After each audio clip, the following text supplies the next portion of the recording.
السلام عليكم ورحمة الله وبركاته.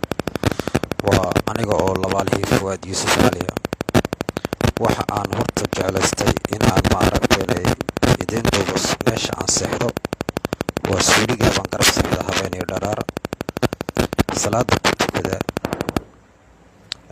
aagadaha biyaha kiisiin baa la ii soo dhuraa oo daaqad shabaga la iga soo dhigaa suuligeeda kiisiin waxa ka soo baxa kaneeco maxay ahaydeen barambaro dalxi jirinqa dhaqsi baa habeen dharaar oo dhan ku haysanaya والله هو نلول أدق أو قف بالآدم لو قلت لك إنه كنا هذا حقوق بالآدم ودنا يرجعين عقد ده ما قد والله سؤال ما أردت يعني حويان كصوب حياة أنا سكوا قطه إن كستوي هذا نهاية كصوب حان لكن سير الحمد لله ولا ما أنت يكشف هاي النبأ وحن مريا النبأ جود ما أنت يكتب كان أنا وصحيح والله يسوق قطي يكتب ونسى waxa aan jeclaystay shabakada daaqada laga soo dhiibo inaan tuso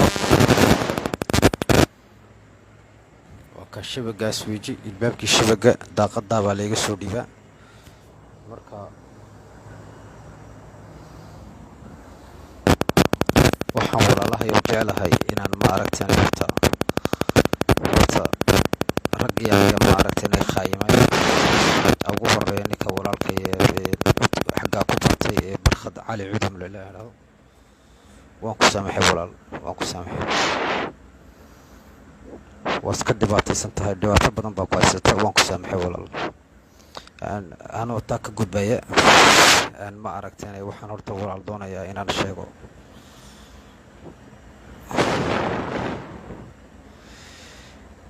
aniga wallahi dhib badan bay gaadhay walaal dhibtaa badan oo ma aragtaan aan noqoto galoonkayga oo aniga la igu dambeysay oo qof kale la igu bedelay magaciisi ninka la igu bedelayna ma jeclina sheega magaciisa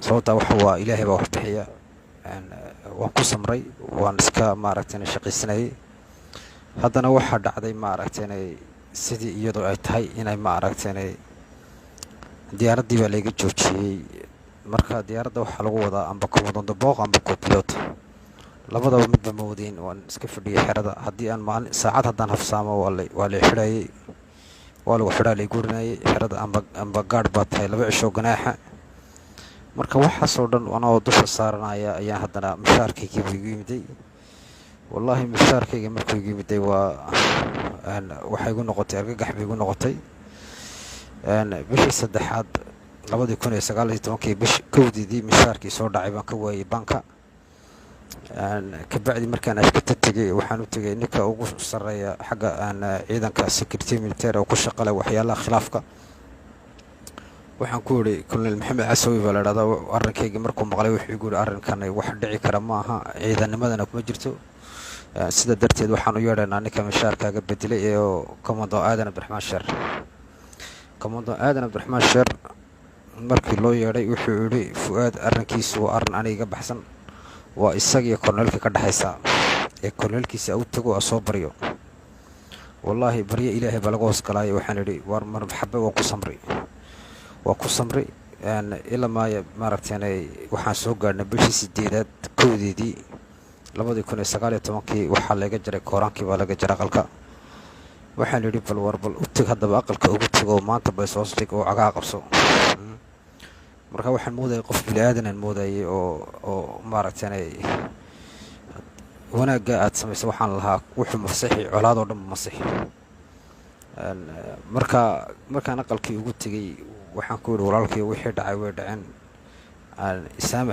isaamax baan doonayay inaad xaggayga ka ahatid adna xagga ka ahaado mishaarkaygana aad ii soo celisid sababtoo ah laydhkii baa aqalka laga jaray waana buka wuxuu igu yiri soco waana ka soo fikiray waan eegaynaa dib dambe ma aragtaan ilama hadin dib dambe laydhkii ma soo celin waxa weeji tii dambi askari baan ahayd wax dambi haddaan yeesho markaan dambiga yeeshay waa laga maray heerkayga oo ganaax mushaarka laga goynaya wax walba lagu sameeyaa dad dambi sameys tii anigu ku samraya waxa dhacday marka in hadii toole bankiga isagna ganaax soo saaro sababtoo lacagii ayuu waayay banku mushaarooyinkii waayay ganaax buu soo saaray bil walba. ganaaxii lacagihii baa igu sii kordhay. waan u sheegay, waxaan ku yidhi war ganaax baa igu socdee mishaarkayga ii soo celi. marka isagu mishaarkayga wuxuu igu yidhi gacanta ka qaado oo askartaa la qaado oo saanka askarta hooseta gal oo nacam si karaamadii sharafta layga hadlayo oo haddii toolada nacam laygu tunto. marxabaan yidhi dee waan iska qaadan jiray wakaas, laakiin ganaaxa baan haddan u sheegay. ganaaxii baa laygu bixi waayey.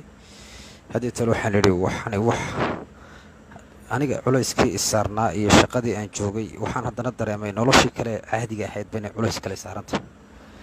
in ma aragta inay tacliintii aynay jirin oo ubadkayga anigu aan habeenay dharaa la dadaalayo cashar u dhigay xaafadii. in caafimaadkii ubadkii ay iska bukoon karaanba, ilmihii shuban ku dhici karo, ilmihii kanaaca ku dhici karto, ilmihii kunguyaa ku dhici karo. war bulsho iska wada waxaan arkay dhibaataysan oo taag daran oo caafimaad haysan oo tacliin haysan oo lacag haysan oo waxba haysan oo iskaga nool ma aragteen si darilah iskaga nool. waxaan idhi haddaba sidan maxaa noogu wacan sidan waxaa noogu wacan waa aamusnaanta. haddii qof walba meesha uu joogo hadduu demisyon qoran lahaa amba uu qarxi lahaa dee wax unbaa isbedeli lahaa. laakiinse waxa weeye qof walba wuxuu ka fikirayaa cadowga isku jibin. cadowba ma jiraba. cadowga waxa weeye waa ragga talinaya weeye. ragga talinaya haddii runta loo sheego in la dilin, in argixis lagu noqon. laakiinse ragga haddii runta loo sheegi waayo oo qof walba meeshuu joogo asonivo uu odhan waayo war sababaa hadduu odhan waayo de one complice. maantana de waad iga arkaysiin meesha aan taagannahay. dadka soomaalida ayaa wallaahi muqdisho jooga ayaa naga nolol fiican oo markay na arkaan dadka reer Djibouti inaan xanuunsanayna noo haysta buusbuuska qofka uu leeyahay iyo faqriga ka muuqata dadkeena. iska badaa markaad airport markaad kasoo dhaadhacdid ayaad arkaysaa rag xamaaliin oo dadka ka sadaqaysanaya. waana shaqaalo dhar bulooya xidhan yihiin. 10 euro 20 euro wixii loo tuuro ayay qaataan. laakiinse waa sharaf xumo weeye. waa dal dhan oo dad dalxiis ay marayaan oo dad shandadahooga guraya ma jiro. adweynaha airport shandadahaaga laga hor qaadayo lacag lagu weydiinayo. marka waa inagan waxa dhibtaasi jirto. waana fool xumo weeye.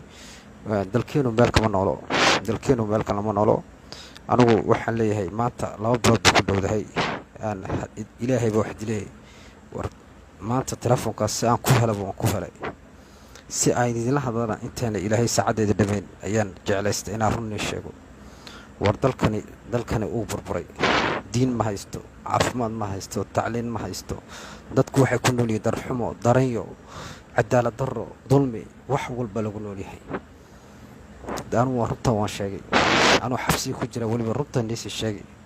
ilaahay baa wax dilay kaalayoona dila. ilaahay baa wax dilay. haddaad wax dishiin kaalayo halkaa igu dhex imaado ani dila. sababtaa ma doonaysin inaad wax bedeshiin. waxa aad doonaysin mar waliba ummadda inaad isku dirtiin, ummadda inaad khilaaf ka dhexdhaliseen. marka waxa aan leeyahay taasi halkaa markaa kaga gudbo. anu waan dhamaystay. aniga iga nixina waxba wax rajoon xaggiina ka sugay ma jirto. laakiinse runta waan idin sheegaa amba dalkan wax ka bedela amba ma aragteen amba wakaas. laakiinse shicibka reer Djibouti waxaan u sheegayaa dulaysta inaga isdulay walaalahayo. qofka walaalkiina maanta xabsi ku jirana idinka ayay dartiin buu xabsi ugu jiraa muudinayn dowladdu waxa maaha idinka dartiin. idinku haddaad dibadda usoo baxdeen wax walba waa hagaagi lahayd. qofka xabsiga ku jira ayaa hagaagi lahaa. xabsigan walaal cunto laguma cuno, nolol laguma noolo, daranyo iyo darxumaa lagu nool yahay. waa qof muslina waxaa halkaa ku dulman. idinkuna aad seexanaysiin aakhirana waan la weydiin. waxa aan la hadlayaa sheekh xuseen cali, cabdiraxmaan barkhad good, cabdilaahi nuux, dadka cabdiraxmaan bashiir. ilaahay baan idinku xawilay. haddaad ka hadli weydiin maanta arrinka Djibouti haysata, arrinka haysata maaragteen bulshada reer Djibouti, arrinka dadka xabsiga ku jira 500 iyo dhidhiib ay yihiin ku qof. haddii aad ka hadli weydiin ilaahay baan walaalahay nagu xawilay. taasi halkaa ma kaga gudbaya culimada siiba weyn laga hadlo sheekh xuseen cali. taa markaan xagaa ka gudbo waxaan la hadlayaa familkayga. waxaan leeyahay waa awalwelina ooyina. sababta wax farxad leh qofkiina markuu qabto ku farxa, mushxarad sameeya. xabsi buu qof kale ugu ooyina. maxaa hedanay qofkaasi hadduu xaq ku dhinto mushxaradii sameeya. aniga ilaahay baan igu dhaarshay qofka ii soo ooya. aniga qofka walwala ubadka iyo noloshan waxa maaragtay waa waxa u noolnahay waa ubadka maanta ninka barjeenaya ee ubadkiisii tacliin haysan een caafimaad haysan ee reerkiisii nolol haysan aakhiro waa la weydiin doonaa marka war maanta waxaan leeyahay anigu waajibkaygaan gutay waajibka saxaan gutay waajib raganimalaan gutay waajib aakhirana lagu faa'iidayo adduunyana lagu faa'iidaan gutay marka ooyinayay masxarada shicibka reer Jabuuti waxaan leeyahay ilaahay idin qabto anu wax aan naga qarshay ma jirto waxaan idin huri karayo dhanba waa idin horay shaqadeedii baan idin furay si aan maanta wax u bedeli karno oo idinkana wax aad uga faa'iideysan kartiin sababtoo ah maanta faqri baad ku wada nooshihiin 80% baad faqri uga wada nooshihiin shoomeerinimo iyo daranyo iyo darxumo marka dadka waxaasoo dhanba inay wax iska bedelaan weeji si ay waxaasoo dhan wax iska bedelaan wax walba qacmiin ay ku jiraan xabsi in laga cabsin dhimashana inaan laga cabsin wax maanta noloshaad ku jirtiin wax inaga daran ma jirto wallahi wax idinkaga daran ma jirto marka aan waan isoo duceynayaa ana isoo duceeyaa saacada fiidiyoga aad aragtiin wax dhib walba waan la kulmi doonaa si walba waa la geystay alxamdulillaah rabbil caalamiin jirkaygu waa uu xanuunsanayaa